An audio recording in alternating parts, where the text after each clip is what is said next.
అయితే మిమ్మల్ని లలిత అని పిలవాలా, జయలలిత అని పిలవాలా, జల అని పిలవాలా? జల. మీరేమో బావ అని పిలిచేవారు. ఐటమ్ సాంగ్ చేసినా కూడా క్లాసికల్ మిక్స్ అవుతుంది అందులో. ఈ పాలిట మొగాళ్ళే ఎక్కువ శత్రువులు. మీ నాన్నగారు కూడా మిమ్మల్ని చాలా సైడ్ ట్రాక్ చేశారని నేను వినివ్వండి, ఏమనుకోకండి. జయలలితని తప్పుతావ పట్టిస్తున్నదే వాళ్ళ నాన్న. పెళ్ళి కానివ్వలేదు అనుకోండి ముందు. చెయ్యండి అన్న ఇలాగ అంటున్నారు, మరి స్విమ్ సూట్ వేసుకోమంటున్నారు, చిన్న చిన్న డ్రెస్ చెయ్యమ్మా పర్లేదు. చెయ్యాలి, డబ్బు సంపాదించాలి, ఇంటికి తీసుకురావాలి. అప్పుడు అంత ఆలోచన కూడా లేదు నాకు. అప్పటి నుంచి ఇలాగ స్కూల్ గుడ్డలు కట్టుకొని ఎవరు చూస్తారా అని తలంతకుండా వెళ్ళిన ఫ్యామిలీ, తలంతకుండా వెళ్ళిన అమ్మాయిని మొత్తం అన్నీ. ఈ రెండింటి మధ్య మీ మానసిక స్థితి ఎలా ఉండేదండి? నా గురించి ఫ్యామిలీ వచ్చేసి వాళ్ళందరినీ బతికించాలి. అసలు నాకు అర్థం కాలేదండి. అందులో అన్నదమ్ములు కూడా ఇప్పుడు ఇలా ఉండాలి, ఇలా ఉండకూడదు. అదే మీకు మైనస్ పాయింట్ అయ్యుండొచ్చు కదా, అయింది కూడా. కాంతారావు గారికి నేను హెల్ప్ చేశాను. నేను హెల్ప్ చేయడం స్టార్ట్ చేసిన తర్వాత చిరంజీవి గారికి, రజనీకాంత్ గారికి తెలిసి ఆయనకి అప్లై చేశాను. చిరంజీవి గారు ఒక గొప్ప మాట అంటారు ఇప్పుడు కూడా, వాళ్ళతో ఫోటో దిగి నాకు చెప్పారు. తను చేసే వేషాలకి, తను చేసే సేవా కార్యక్రమాలకి కొంతనే ఉండదు. మేము ఏదైనా చిన్న సహాయం చేసి పెద్ద పబ్లిసిటీ ఇచ్చుకుంటాము. ఆ అమ్మాయి అలా కాదని కాంప్లిమెంట్ ఇచ్చారు. మటన్ కట్టుకోవాల్సిన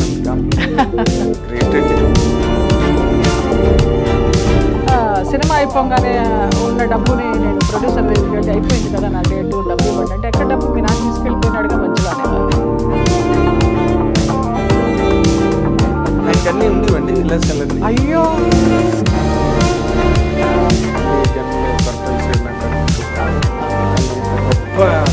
అంతకన్నా అల్టిమేట్ స్టేట్మెంట్ ఇవ్వడం ఒక ఆడదానికి.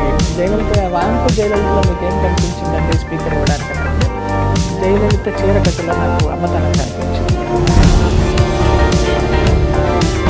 నేను ఇద్దరిని చూశానండి, బాలు గారు, ఎస్పీ బాలసుబ్రహ్మణ్యం గారు. మీరు డైరెక్ట్గా మీడియాలో ధైర్యంగా వాళ్ళు ఎవరు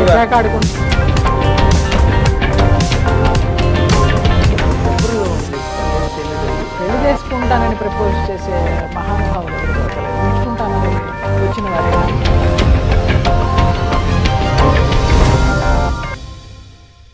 welcome to our dear audience of I dream. ఇప్పుడు మనతో పాటు స్టూడియోలో ఉన్న గెస్ట్, చాలా ప్రత్యేకతలు ఉన్న గెస్ట్.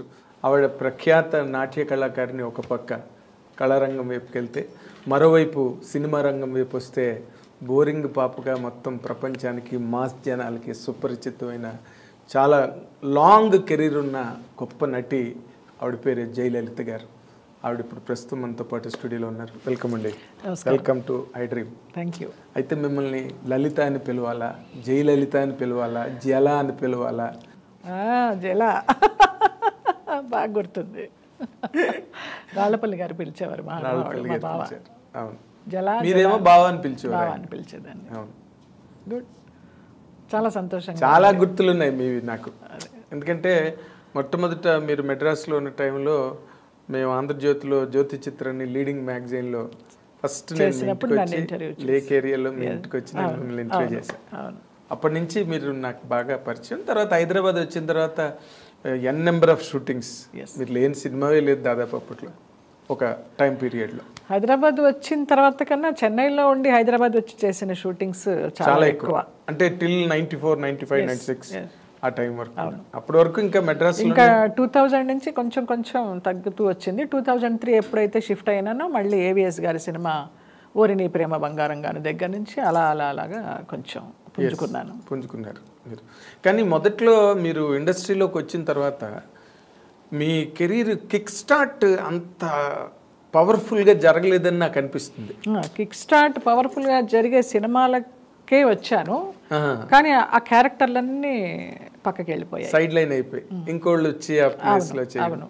అంటే గతంలో కూడా మనకున్న భానుమతి గారు చేయవలసిన క్యారెక్టర్ సావిత్రి గారు చేయడం, షావుకర్ జానకి గారు చేయవలసిన క్యారెక్టర్ ఏమో సావిత్రి గారు దేవదాసులో చేయడం, అవును, ఇవన్నీ మనకి పరిపాటిగానే ఉన్నాయి ఇండస్ట్రీలో. కానీ చాలా నాకు యాప్ట్ అయ్యేవన్నీ అలా వచ్చి వెళ్ళిపోయినాయి. అది మరి నా దురదృష్టమా వాళ్ళ అదృష్టమా తెలీదు. ఒక్కసారి ఇన్నాళ్ళ ఈ కెరీర్ 40 ఏళ్ల కెరీర్ కనుక వెనక్కి వెళ్ళి ఒకసారి చూస్తే మీ దానిలో అదృష్ట దురదృష్టాలు ఎక్కువ ప్లే చేసాయని అనిపిస్తుంది మీకు? ఎస్, దురదృష్టమే ఎక్కువ ప్లే చేసింది. అవునా? అదృష్టం కంటే కూడా దురదృష్టం ఎక్కువ ప్లే చేసింది. అంటే పెద్ద నేనేదో టాలెంటెడ్ గొప్ప డాన్సర్ అని చెప్పడం కాదు, నాకెందుకు రాలేదు అని అనుకుంటే దురదృష్టమే. టాలెంట్తో పాటు లక్ కూడా తోడవ్వాలి. ఆ లక్ నాకు చాలా తక్కువ, లక్కుపాళ్ళు తక్కువ. లేకపోతే నిజంగా ఇప్పుడు నాకు ఎప్పుడు అనిపిస్తుంటుంది సినిమా ఇండస్ట్రీలో ఒక జ్యోతిలక్ష్మి గారికి ఒక జయలలిత గారికి వాళ్ళు they are more than heroine material అని. అంటే వాళ్ళందరూ కూడా జయమాలిని కానీ సిల్క్ స్మిత్ కానీ వాళ్ళు ఎవరు కాదు. అవును అవును, జ్యోతిలక్ష్మి గారు చాలా మ్యాగ్నెటిక్ పర్సనాలిటీ, చాలా అందగతే ఆవిడ. వాళ్ళందరికంటే కూడా నాకు ఎల్వి జయలక్ష్మి గారు అది వేరు. She a classic dancer. ఆవిడ ఎప్పుడు అంతస్తుల సినిమాలో ఒక్క సీన్ చిన్నది కొంచెం సెక్సీగా ఉండేటట్టుగా మాస్ చేశారు కానీ బట్ తక్కువన్నీ భరతనాట్యాలే ఆవిడ చేసినవన్నీ దాదాపు. అలా ఇష్టం నాకు అస్సలు కొంచెం ఒక్కటి కూడా రాలేదు అలాగా. ఒక్క స్వయం కృషిలో మాత్రం లాస్ట్లో క్లైమాక్స్లో క్లాసికల్ సాంగ్, బట్ చిరంజీవి గారికి చరణ్ రాజు గారికి ఫైట్, ఆ ఫైట్ మీదకి వెళ్తుంది కానీ ఆడియన్స్ దృష్టి నా సాంగ్ మీద. కానీ ఇప్పుడు ఈ గ్యాప్ ఉంది చూసారా, అంటే మీ డిజర్వింగ్ ఎబిలిటీ అండ్ జరిగింది, ఈ రెండింటికి మధ్య మీ మానసిక స్థితి ఎలా ఉండేదండి? ఎందుకంటే అవకాశాలు వచ్చేవి ఒక పక్కన జారిపోతూ, ఇంకో పక్కనేమో ఇష్టం లేనివి చేస్తూ లేదా సూట్ కానివి చేస్తూ, ఈ రెండింటి మధ్య మీ మానసిక స్థితి? ఎందుకంటే చాలా సున్నితమైన మనిషి బేసిక్గా. అంత మెచ్యూర్డ్ కాదు మానసిక స్థితి, ఆ నలిగిపోవడాలు అవి ఏమీ తెలియదు. ఒకటే మైండ్లో పెట్టుకున్నాను, నా గురించి ఫ్యామిలీ వచ్చేసింది, వాళ్ళందరినీ బతికించాలి. సో నాకు అనుకున్న క్యారెక్టర్లు రాలేదు, పోయినాయి. వచ్చిన క్యారెక్టర్లతో తృప్తి పడుతూ చేసుకుంటూ వెళదాము. అప్పుడు నాకు ఒక అడ్వైజర్ కానీ గాడ్ ఫాదర్ కానీ ఎవరు లేరు. కొంచెం వెయిట్ చేయమా మంచి క్యారెక్టర్, అందరూ హీరోయిన్ మెటీరియల్ అనేవారే కానీ హీరోయిన్గా ఎవరు ఇవ్వలేదు, వ్యాంప్గానే ఇచ్చారు. సరే ఏది ఇస్తే దాన్నే నేను సంతోషంగా స్వీకరిస్తూ చేసుకుంటూ వెళ్ళాను. కానీ ఇష్టం ఉన్నా లేకపోయినా నా అభిమానులు కూడా చాలామంది ఇంత హోమ్లీ ఫేస్ వ్యాంప్ ఎలాగిస్తారమ్మా డైరెక్టర్ గారు మీకంటే, నాకు వ్యాంప్ ఎక్స్ప్రెషన్ పలకదు, అసలు పలకదు. ఐటమ్ సాంగ్ చేసినా కూడా క్లాసికల్ మిక్స్ అవుతుంది అందులో. జనాలు ఎలా ఆదరించారో తెలియదు, మరి అది ఒక రకంగా అదృష్టమా ఒక రకంగా దురదృష్టమా తెలియదు. మొత్తానికి అలాగా కంటిన్యూ అవుతూ వచ్చాను. అంటే మీరు ఇందాక చెప్పిన దానిలోనే మీరు సంతృప్తిగానే చేశాను అన్న మాట వెనకాతలు ఇంకో బలమైన మాట ఉంది. అంటే ఇంతమంది 14 మంది నమ్ముకుని వచ్చారు. అసలు నాకు అర్థం కాలేదండి, ఒక ఆడపిల్ల జీవితం మీద ఒక 14 మంది డిపెండ్ అయిపోయి, అందులో అన్నదమ్ములు కూడా, ఎవరైనా ఎక్కడైనా అన్నదమ్ములు కష్టపడి ఆడపిల్లల్ని సెక్యూర్ చేస్తారు. మీ ఇంట్లో అంత రివర్స్ ఏంటండి అసలు? నాకు ఎప్పుడు నాకు అర్థం కాదు. చిన్నప్పటి నుంచి కూడా 6వ సంవత్సరం నుంచి నేను డాన్స్ ప్రోగ్రామ్స్ ఇస్తూ, నేను అక్క చల్లా సిస్టర్స్ లాగా ఎర్న్ చేస్తూనే ఉన్నాము. డిగ్రీ అయిన తర్వాత ఆంధ్రనాట్యం కోసమని ఇక్కడికి వచ్చాను. ఆ ఆంధ్రనాట్యం నేర్చుకునేటప్పుడు నాన్న వచ్చి ఫ్రెండ్స్ సినిమా తీస్తున్నారు, హీరోయిన్ క్లాసికల్ డాన్సర్ కావాలని తీసుకెళ్ళడము. ఇక చిన్నప్పటి నుంచి ఆ సంపాదన తల్లిదండ్రులకి ఇవ్వడమే తెలుసు కానివ్వండి. అదే ఓకే. ఇప్పుడు ఒక స్టేజ్లో మీరు మామూలుగా క్లాసికల్ డ్యాన్సులు ప్రోగ్రాంలు గట్రా చేయడం, అది it is not a full career. అప్పుడు ఇంకా ఏదో ప్రోగ్రామ్కి వెళ్తే వాళ్ళు ఏదో ఒక రెమ్యునరేషన్ లేకపోతే గౌరవ ఆనరోరియం ఏదో, దాంతో కూడా ఫ్యామిలీ గట్టాన్ అయ్యేది. నాన్న జర్నలిస్ట్, ఆయనకి ఓన్ మ్యాగజైన్ ఉండేది నా దేశం పేపరు. నా దేశం రామారావు గారు ఏదో ఎలక్షన్స్ అప్పుడు ఆ టైటిల్ నాకు కావాలని అడిగారు. అప్పుడు రామారావు గారికి ఇచ్చేసి ఈయన ఇంకా రిటైర్ అయిపోయినారు. ఓకే. అంతకు ముందర రామారావు ఏమైనా ఇచ్చారండి దానికి టైటిల్ ఇచ్చిన? నాకు తెలియదు, మాకు అప్పుడు చిన్నపిల్లలం, మాకు పెద్ద నాలెడ్జ్ లేదు. ఓకే. సో మా డాన్స్ ప్రోగ్రామ్స్ మీదే గెట్ ఆన్ అవుతూ వచ్చారు. అవునా? అన్నదమ్ములు మగపిల్లలు పెద్దన్నయ్యకి ఏదో ఒక 1000 రూపాయల కట్నానికి ఆశపడి అన్నయ్యకి పియూసీ అంటారు కదా అప్పుడు 10th క్లాస్, అది అవ్వగానే పెళ్లి చేసేసారు. ఒక ఇల్లరిక పాలెళ్ళలాగా అన్నయ్య వెళ్ళిపోయాడు పెద్దన్నయ్య. రెండో అన్నయ్య ఏమీ లేదు, తను BSc చదువుతూ అలాగే అంత పెద్ద బాధ్యత గలవాడు కాదు. ఇంకా తప్పలేదు. మీకు ఈ పెద్ద మనసు అన్నది ఇంటి దగ్గరే ప్రారంభమైంది, చిన్నప్పటి నుంచి ఉంది. అదే అంటున్నాను. అందుకనే సినిమా ఇండస్ట్రీని మీరు కంప్లీట్గా ఇచ్చేసుకోగలిగారు, అర్థం చేసుకుని వాటిలో ఉండే ఇబ్బందులు కానీ సాధక బాధకాలన్నింటినీ అర్థం చేసుకుని గెటాన్ అవ్వగలిగారు సినిమా ఇండస్ట్రీ. అది నా గొప్పదనం అని నేను చెప్పను, ఏదో నా తల్లిదండ్రులు ఇచ్చిన జన్మ గొప్పది అనుకుంటాను అంతే. చాలా గ్రేట్ మీరు. ఎందుకంటే ఇప్పటికీ మీరు ఏ రకమైన డిస్సాటిస్ఫాక్షన్ కుటుంబ సభ్యుల మీద కానీ అస్సలు ఎక్కడ లేదు కదా, ఎప్పుడు మన అనుకోవడం కనీసం తలంపుగా కూడా రాదు. నేను ఇంతవరకు తృప్తిగానే అందరికీ పెడుతూ వచ్చా, ఉన్నదానిలోనే, ఉన్నా లేకపోయినా కూడా. పెట్టాల్సి వచ్చిందే ఒక బాధ్యతగానో ఒక బర్డెన్గానో ఎప్పుడు అనుకోలేదు. పెట్టడం ఇష్టం, ఎప్పుడు ఇలా ఉండాలి, చెయ్యి ఇలా ఉండకూడదు. అదే మీకు మైనస్ పాయింట్ అయింది. అయ్యుండొచ్చు, బహుశా అయ్యుండొచ్చు కదా, అయింది కూడా. ఇప్పుడు చాలా మంది మన ఇండస్ట్రీలో కాంతారావు కానీ వాళ్ళు కాంతారావు గారికి నేనే హెల్ప్ చేశాను. నేను హెల్ప్ చేయడం స్టార్ట్ చేసిన తర్వాత చిరంజీవి గారికి, రజనీకాంత్ గారికి తెలిసి ఆయనకి ఎఫ్డీలు వేశారు. మమత, మన కమెడియన్ మమత, ఆమెని సామాన్లన్నీ బయట పడేసి అద్దె కట్టలేదని రోడ్డు మీదకి ఏడిస్తే ఆమెకి నేను 25,000 ఇచ్చి చిరంజీవి గారికి చెప్తే ఆయన ఎఫ్డీ వేశారు దానికి.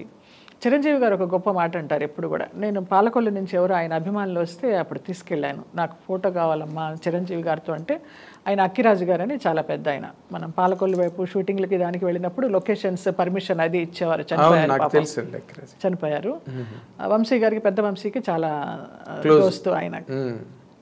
తీసుకువెళ్తే వాళ్ళతో ఫోటో దిగి నా గురించి చెప్పారు, ఈ అమ్మాయి వృత్తి వేరు ప్రవృత్తి వేరు, తను చేసే వేషాలకి తను చేసే సేవా కార్యక్రమాలకి అసలు పొంతనే ఉండదు, మేము ఏదైనా చిన్న సహాయం చేసి పెద్ద పబ్లిసిటీ ఇచ్చుకుంటాము, ఆ అమ్మాయి అలా కాదని కాంప్లిమెంట్ ఇచ్చారు నాకు. What a great compliment. Megastar Chiranjeevi గారి దగ్గర నుంచి అలాంటి కాంప్లిమెంట్ అంటే పట్టం కట్టుకోవాల్సినంత కాంప్లిమెంట్. సంతోషించాను చాలు. అలాంటి ఒక మాట ఎంతో తృప్తినిస్తుంది. ఇవన్నీ ఈ అసంతృప్తులన్నీ పక్కనకి వెళ్ళిపోతాయి. అంటే మీరు సినిమా ఇండస్ట్రీలో మీకు లభించిన ఈ కైండ్ ఆఫ్ సాటిస్ఫాక్షన్ ఏదో, దాంతో మీరు ఇంటి హోమ్ ఫ్రంట్ లో ఉన్న షాక్స్ ని బాగా ఇచ్చేసుకున్నారు అనుకుంటున్నాను. అంతే కదా, కరెక్ట్. అంటే బయట ప్రపంచంలో మీరు more successful than at home. అవును, అంతేనా? అవును.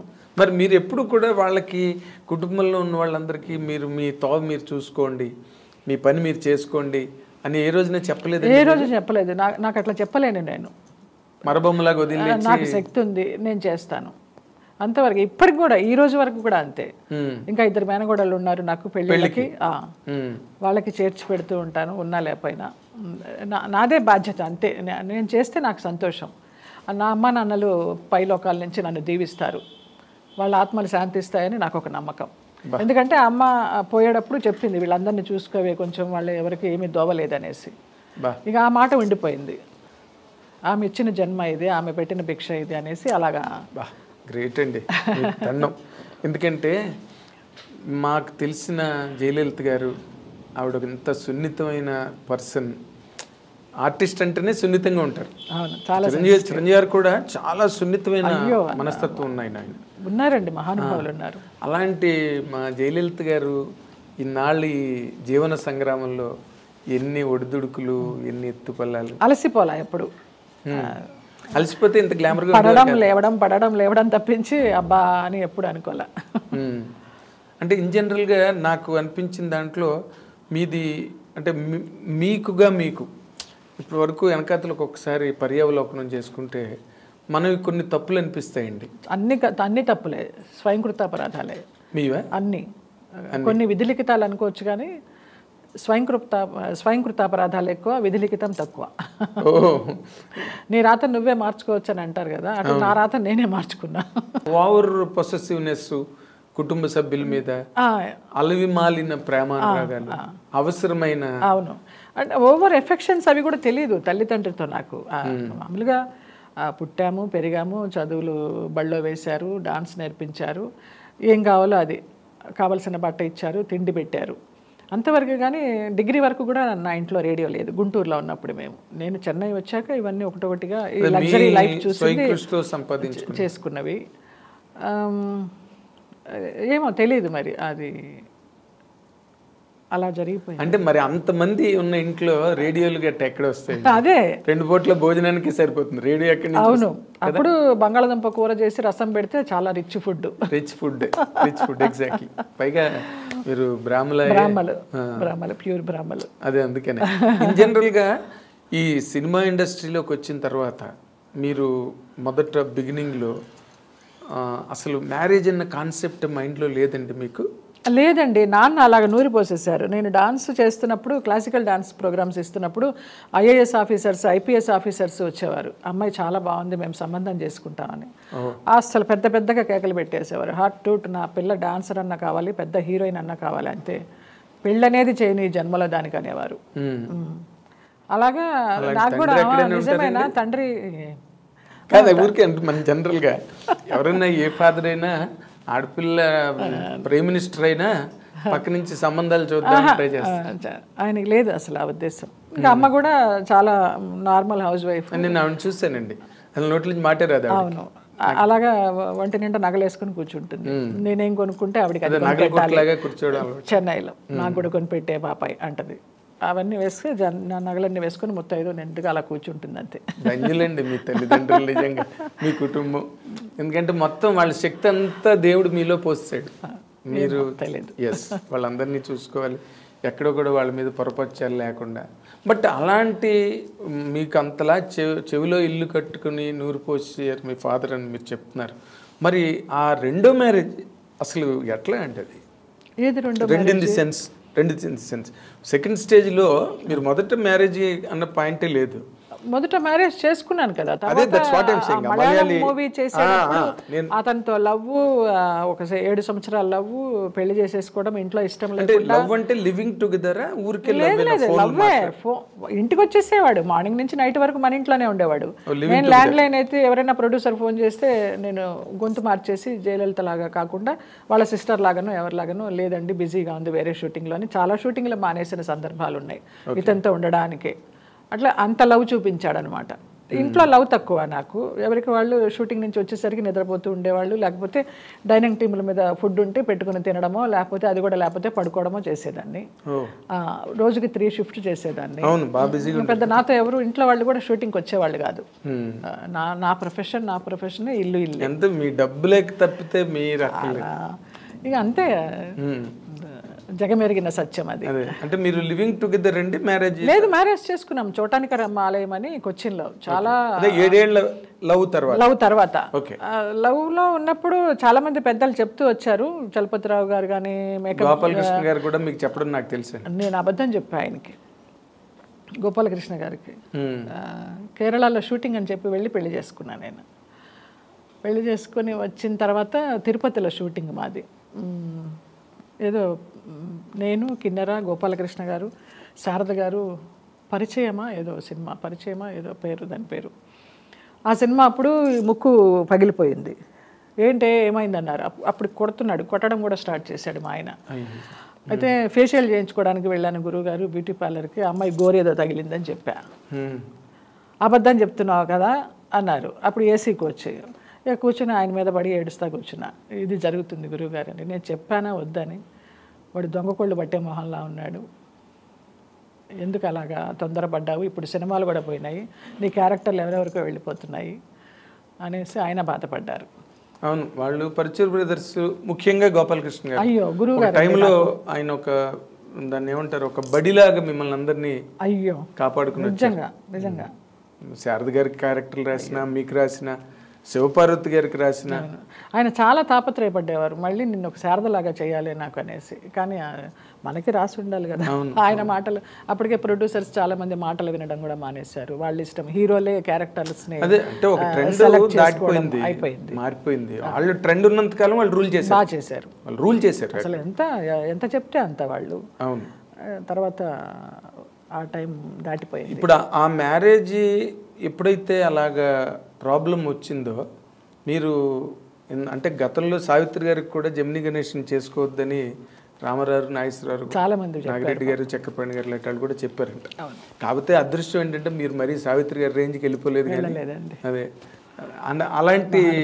అలాంటి ఒక డెస్పరేట్ మూమెంట్స్ ఏమైనా వచ్చేయండి? ఏం లేదు అస్సలు.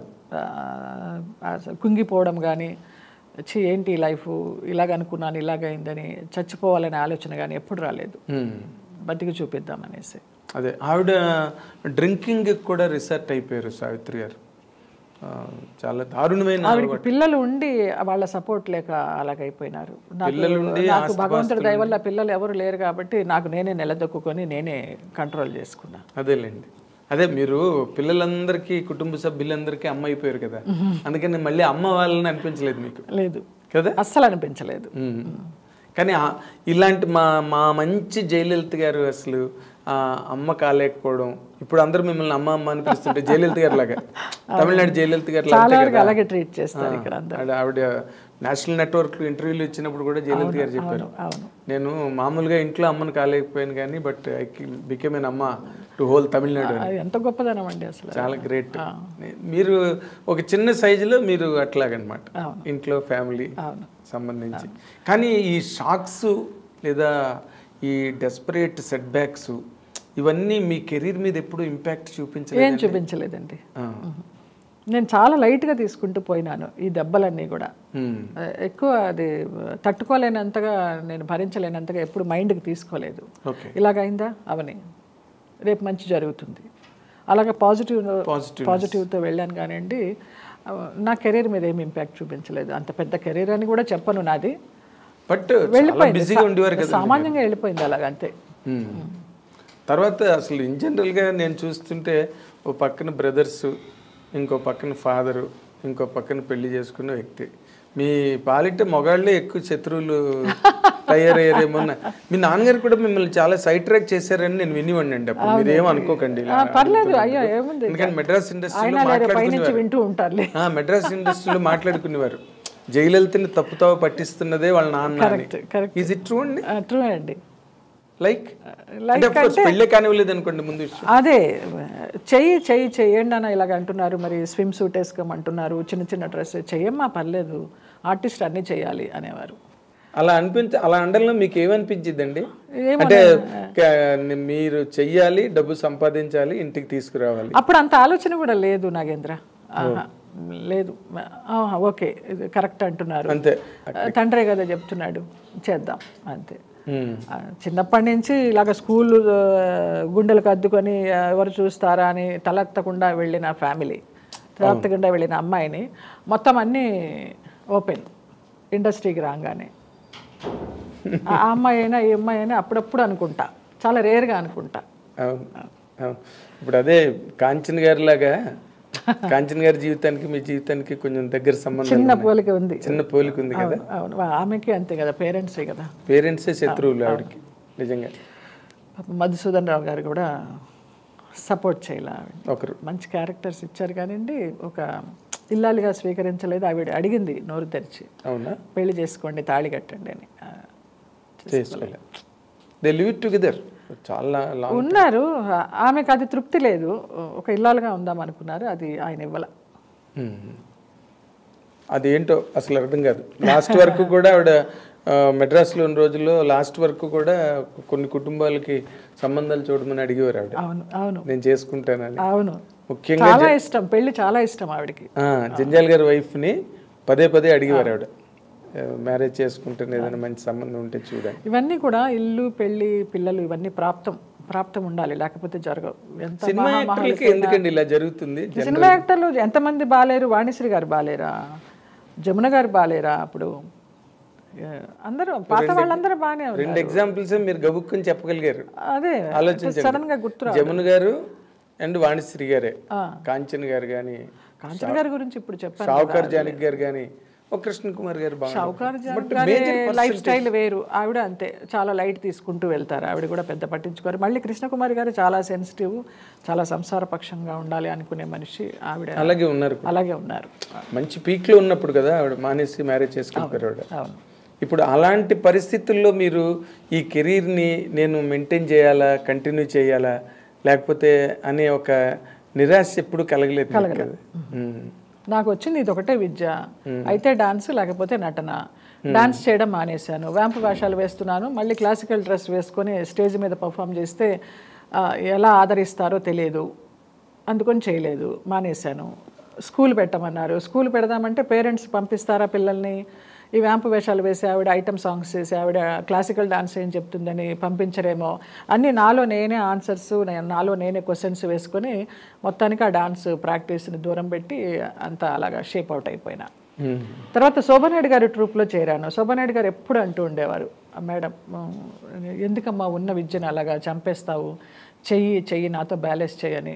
సరే ఆవిడతో బ్యాలెన్స్ చేద్దాం బాగుంటుంది కదా అని వెళితే అన్ని జెంట్స్ క్యారెక్టర్స్ ఇచ్చేది ఆవిడ. వెంకటేశ్వర స్వామి, కృష్ణ పరమాత్మ, నేను మొత్తం డాన్స్ చేసి మేకప్ తీసేదాకా జయలలిత మీరా వెంకటేశ్వర స్వామి వేసింది అని అనేవాళ్ళు. అది నాకు తృప్తినివ్వలేదు. అక్కడి నుంచి మానేసి వచ్చాను. మొన్న కరోనా టైంలో కొంత ఆశ తీర్చుకున్నాను. అందరూ షూటింగ్స్ లేవు, ఏమీ లేవు కదా. మా ఫ్లాట్స్లో అందరూ పెద్దవాళ్ళు చిన్నవాళ్ళు అందరూ వచ్చి డాన్స్ నేర్పు జయమ్మ, బేసిక్స్ అన్న నేర్పు అంటే వాళ్ళతో 2 నెలలు అలాగా చక్కగా సంతోషంగా గడిపాను ఆ డాన్స్ నేర్పుతూ. అంటే కాంతి, ఇప్పుడు నార్మల్గా మీరు మంచి పీక్లో ఉన్న రోజుల్లో అసలు కాల్ షీట్ మీద కాల్ షీట్ చేయడం నాకు తెలుసు. అంటే దానికి తగ్గట్టుగానే మీకు ఇన్కమ్ కూడా ఉంటుంది ఆ రోజున. ఇన్కమ్ ఎంతండి, మాకు మేము డిమాండ్ చేసేదాన్ని కదా అసలు. నేను హైయెస్ట్ రెమ్యునరేషన్ తీసుకుంది ₹1,00,000 ఇంద్రుడు చంద్రుడిలో రామానాయుడు గారి పిక్చర్లో. అంతే. దాని లోపలే అన్ని 40, 50, 30. అంటే అప్పుడు ఫస్ట్ రెమ్యునరేషన్ 10,000. అప్పుడు స్కేల్ అలాగే ఉండేది కదా. అందులో ఏమొచ్చేది, నాకు అడ్వాన్స్ మాత్రమే వచ్చేది. సినిమా అయిపోగానే ఉన్న డబ్బుని నేను ప్రొడ్యూసర్ దగ్గరికి వెళ్ళి అయిపోయింది కదా నా డేటు, డబ్బు ఇవ్వండి అంటే ఎక్కడ డబ్బు మీ నాన్న తీసుకెళ్ళిపోయినాడుగా మధ్యలో అనేవారు. అలా కూడా బోల్డ్ రెమ్యునరేషన్ పోయింది. మీ నాన్నగారు మామూలు క్యాండిడేట్ కాదండి, విలాస పురుషులు. ఆయనకి అన్నీ ఉండేవండి విలాసాలన్నీ. అయ్యో, షావుకార్ జానక్ గారు, సావిత్రి గారు వీళ్ళందరూ ఫ్రెండ్స్ ఆయనకి. జగ్గయ్య గారు, రాజబాబు గారు, పెద్ద సర్కిల్ అయింది. ఆ సినిమా ప్రపంచానికి ఆయన మాయలా పడి ఎడిక్ట్ అయిపోయారు. నా పిల్ల హీరోయిన్ కావాలి, నా పిల్ల హీరోయిన్ కావాలి. హీరోయిన్ కావాలని అనుకోవడం తప్పలేదండి. దానికి తగ్గ ప్రయత్నం ఆయన చేయలేదు, నాకు తెలియదు, ఆయన చేయలేదు. సౌందర్య వాళ్ళ ఫాదర్ కూడా సత్యనారాయణ గారు పిల్లల సౌందర్య హీరోయిన్ బాగా గ్రూమప్ చేశారు సౌందర్య. ఆయన మధ్యలో సడన్ గా పోయారు. కానీ అదే మనం వాళ్ళని కూడా బ్లేమ్ చేయడం కాదులేండి. టోటల్ గా మనకి ఏది రాసి పెట్టిందో అదే డెస్టినీ. మీ నాన్నగారిని ఎప్పుడు అడగలేదా మీరు, నన్ను తీసుకెళ్ళిపోయి ఉంట కదా నువ్వు ఆఫీస్ నుంచి డబ్బు? అడిగేదాన్ని. అవునమ్మా తీసుకున్నాను అనేవారు. సింపుల్, అంతే. ఇప్పుడు ఇన్ని గొడవల మధ్యలో మీరు 40 ఏళ్ల కెరీర్, నేను ఇందాక అడుగుదాం అనుకున్నది ఏంటంటే ఇన్కమ్ సోర్సెస్ ఒక టైంలో 40,000, 50,000 అన్నది కంటిన్యూస్గా ఉండేవి. అవును. తర్వాత ఒక్కసారి కెరీర్ డ్రాప్ అవగానే ఇన్కమ్ సోర్సెస్ కూడా తగ్గుతాయి, ఖర్చులు ఏం తగ్గవు. దాన్ని ఎట్లా మేనేజ్ చేసి? అది మా అక్క గొప్పతనం అండి. నాతో చల్లా సిస్టర్స్ అని నా అక్క ఒక ఆమె చేసేది, శ్రీలక్ష్మి. ఆ అమ్మాయి మెయింటైన్ చేసేదండి ఇల్లంతా. ఓకే. సో మీకు కటికి చీకట్లో కాంతిరేఖ ఆవిడ అది చాలా బాగా మెయింటైన్ చేసేది ఇల్లు. నాకు తెలియదు ఇచ్చేసేదాన్ని, అది ఏం చేసేదో తెలియదు, అమ్మ ఏం చేసేవారో తెలియదు. మంచిగానే చేర్చి పెట్టారు. ఎప్పుడు ఆర్థిక ఇబ్బంది అనేది రాలా, గ్యాప్ ఉన్నా కూడా. ఓకే. ఆవిడ అంతా జాగ్రత్తగా పొదుపు చేసి పోయిన డబ్బు పోయినా మీ నాన్నగారు పట్టుకెళ్ళిపోయినా మిగిలిన దాన్ని ఉన్న డబ్బుతోటి బాగానే సంసారాన్ని ఇదికి వచ్చింది. Oh, that is where you are saved అండి. ఆవిడని మీరు గట్టిగా నాకు తెలియదు, నేను పట్టించుకునేదాన్ని కాదు. నీ దగ్గర డబ్బు లేదు, ఏమన్నా కావాలన్నా నన్ను అడగడానికి కూడా అడిగే ఛాన్స్ లేదు. మొత్తం తీసుకొచ్చి వాళ్ళకే ఇచ్చేదాన్ని కదా. నాకంటే ఏమి ఇన్కమ్ ఉండేది కాదు, పాకెట్ మనీ ఏం పెట్టుకునేదాన్ని కాదు ఇన్కమ్ ఉన్నా కూడా. సో వాళ్ళే చూసుకునేవారు. ఇంకా నన్ను నా దగ్గరికి అసలు ఆర్థిక ఇబ్బందులు రానిచ్చేవారే కాదు. అసలు నేను దాచేదాన్నే కాదు ₹1 కూడా. రెమ్యునరేషన్ తీసుకొచ్చి ఎట్లాగండి డైరెక్ట్గా మీ సిస్టర్కి ఇచ్చేవారు? చెక్ అయితే బ్యాంకులో వేసేవారు, కొంత బ్లాక్ కొంత వైట్ ఇస్తూ ఉండేవారు, వాళ్ళకి ఇచ్చేసేదాన్ని. అమ్మ అక్క మెయింటైన్ చేసేవారు. ఓకే. కానీ బట్ ఎక్కడొక్కడ మీరు పరిస్థితులు చేయి జారిపోతున్నాయి, మనం దీని మీద కంట్రోల్ పెట్టాలి అని అంతా పోయి నాకు తెలిసింది. ఈ చూసిన అక్కే ఒక ఫ్రెండ్తో కలిసి ఏదో ఒక షిప్ బిజినెస్ అనేసి అతను ఏదో నమ్మించి నా డబ్బు, దాచిన డబ్బు ఏదైతే ఉందో దాన్ని కొంచెం కొంచెం స్వాహా చేస్తూ చేయడం మొదలుపెట్టారు. తెలీదు నాకు, ఇంట్లో ఎవరు చెప్పలేదు. నేను బయట అవుట్డోర్లకు వెళ్ళడము రావడము ఇలాగ జరుగుతుంది, కానీ అది చెప్పలేదు. ఒక రోజు డౌట్ వచ్చి అడిగేసరికి అప్పటికే చాలా పోయింది. వచ్చేస్తుంది, 100 కోట్లు వస్తుంది, 50 కోట్లు వస్తుంది, ఎక్కడికి పోదు నీ డబ్బు, ఇచ్చేస్తాము అని చెప్పేసేవారు. అది రాలా. ఎవరు మీ అక్క బావగారు? అక్కకి మా బావగారు లేరు. అక్క నేను డాన్స్ ప్రోగ్రామ్స్ చేసేటప్పుడు అక్క పెళ్ళయిన తర్వాత అది 3rd month ప్రెగ్నెంట్గా ఉన్నప్పుడు మా నాన్న ముందరే ఇచ్చేసేవారు మా డేట్స్, డాన్స్ డేట్స్ 1 నెల ముందరే ఫిక్స్ అయిపోయేవి. అంత బిజీ మేము చల్లా సిస్టర్స్గా కూచిపూడి డాన్స్లో 1000 పర్ఫార్మెన్సెస్ ఇచ్చాము ఆల్ ఓవర్ ఇండియాలో. అప్పుడు ఇది కడుపుతో ఉన్నప్పుడు ఏదో డేట్ ఫిక్స్ అయిపోయింది, డాన్స్ చేయమన్నారు. మా బావేమో డాన్స్ చేయడానికి వీల్లేదు, ఇలా ప్రెగ్నెంట్ మొదటి నెలలు, అది మన అబార్షన్ అయితే నేను ఒప్పుకోను అనేసి. కానీ నేను డబ్బులు తీసుకున్నాను కాబట్టి చేయాల్సిందే అని నాన్న పట్టుపట్టారు. ఇంకా ఆ డాన్స్ ప్రోగ్రామ్ చేసినప్పుడు ఇతనికి కోపం వచ్చి వెళ్ళిపోయారు. అబార్షన్ ఏమీ అవ్వలేదు, బాగానే ఉన్నాడు, బాబు పుట్టాడు, వాడికి ఇప్పుడు 2 బాబులు. అప్పటి నుంచి తండ్రి అంటే ఎవరో తెలియదు ఆ అక్క కొడుక్కి, దానికి భర్త అంటే ఎవరో తెలియదు. ఇంకా ఏదో సర్కిల్ పరిచయం అవుతూ ఉంటుంది కదా, ఆ సర్కిల్లో ఏదో పెద్ద బిజినెస్ ఉందమ్మా, సిస్టర్ కూడా బాగా సంపాదిస్తుంది కదా, మనకి ఇన్కమ్ బాగా వస్తుందని దానికి ఏదో మాటలు చెప్పి మొత్తానికి స్వాహా చేశారు. మీతో కనీసం చర్చించలా. ఆ ఒక్క ఇల్లు మిగిలింది. ఆ ఇల్లు కూడా పోతుందని ఎందుకో ఎవరో చెప్తే విన్నాను నేను. వినేసి 99లో అమ్మ పోయింది దసరాల్లో, 2005లో నాన్న పోయారు దత్త జయంతి రోజు. వీళ్ళిద్దరు పోయిన తర్వాత వాళ్ళిద్దరిని సొంత ఇంట్లో పోనిచ్చి అక్కడే వాళ్ళకి కార్యక్రమాలన్నీ చేసి సంవత్సరికాలన్నీ చేసి అప్పుడు ఆ ఇల్లు అమ్మేశాను. లేకపోతే ఆ ఇల్లు కూడా నాకు ఉండేది కాదు. ఆ ఇల్లు అమ్మేస్తానంటే అప్పుడు నాకు ఆడిటర్ రామ్మోహన్ రావు గారు, బ్రహ్మయాండ్ కంపెనీ, ఆయన ఇన్కమ్ ట్యాక్స్ ప్రాబ్లం వల్ల సగం నా పేరు మీద సగం అమ్మ పేరు మీద పెట్టారు. అమ్మ పేరు మీద పెట్టిన దానికి మేము సంతకాలు పెట్టమన్నారు, మాకు కూడా రావాలి అమ్మ ఆస్తి అని. కానీ నాది ఆస్తి అమ్మ పేరు మీద ఉంది కాబట్టి మాకు ఆస్తి రావాలి, ఆస్తి ఇస్తామంటే వాటా ఇస్తామంటే సంతకాలు పెడతామన్నారు. సరే పర్వాలేదు, అన్నదమ్ములు అక్క చెల్లెళ్ళకే కదా ఇచ్చేది అనేసి సగం వాళ్ళకి ఇచ్చి సగం నేను తెచ్చుకొని ఆ డబ్బుతో ఇక్కడ కొనుక్కొని హైదరాబాద్లో అలా హైదరాబాద్ షిఫ్ట్ అయ్యాను. ఓకే. సో మీకు అడుగడుగునా అసలు అన్ని అవాంతరాలే, ఎక్కడ కూడా మీకు సపోర్ట్ గా ఉన్నది ఏం లేదు. ఒక సిస్టర్ మీకు ఏదో బాగున్నది అనుకుంటే ఆవిడ ద్వారా కూడా మీకు అది ఏదో నమ్మేసింది, ఏదో ఎక్కువ డబ్బులు వచ్చేస్తాయి అందరం సెటిల్ అయిపోతామని ఏదో మనిషికి ఉంటుంది కదా. మీతోనే ఉన్నారండి? చెన్నైలో ఉందండి, వాళ్ళ అబ్బాయితో ఉంది. పెద్దక్క వాళ్ళ అబ్బాయిలతో ఇక్కడ బాచిపల్లిలోనే ఉంటుంది. పెద్దన్నయ్య చెన్నై, రెండో అన్నయ్య చెన్నై. రెండో అన్నయ్య మీకు తెలుసు జయదేవ్, ఆంధ్రజ్యోతిలో ఫ్రీలాన్స్గా పనిచేసేవాడు. వాడిద్దరు కూతుళ్ళే నాకు బాధ్యత, నా బిడ్డల్లాగానే. ఇప్పుడు ఎక్కడున్నాడు జయదేవ్? చెన్నైలో కొడంబాకం. ఇప్పుడు